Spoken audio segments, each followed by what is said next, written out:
Rayalaseema Ramanna చౌదరిలో dialogue చెప్పాను.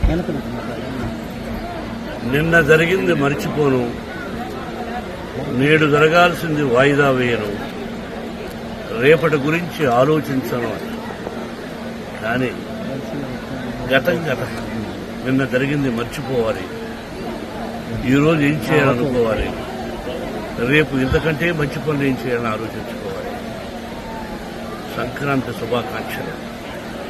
నన్ను అడిగితే మా గురువు దాసనారాయణ గారు చెప్పినట్టు, అన్నయ్య చెప్పినట్టు, నందమూరి తారక రామారావు గారు, అంటే మనం చేస్తున్న వృత్తి సినిమా రంగం. మనం సినిమా ఫినిష్ చేసి రిలీజ్ చేస్తాం. మన సినిమా హిట్ అయితేనే మనకు నిజమైన పండుగ.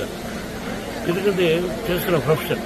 అలాగే ఇక్కడ సంక్రాంతి అంటే రైతు భారతదేశానికి వెన్నెముక. రైతు బాగుంటేనే మన అందరం బాగుంటుంది. ఇంతకుముందు స్టూడెంట్స్ అక్కడ సెలబ్రేట్ చేస్తూ ఒక దోశని వడ్ల గింజలు ఇచ్చారు. ఆ దోశలు వడ్ల గింజలు దంచితే ఎంత బియ్యం అవుతుంది. అది దోశెట్టుంది, ఒక పిడికడ అవుతుంది, అర పిడికడ అవుతుంది. అది ఒక మనిషిని బ్రతికిస్తుంది. దాని వెనకాన రైతు కష్టం ఒక్కసారి పేపర్ మీద వేసుకుంటే గంట చెప్పాలి.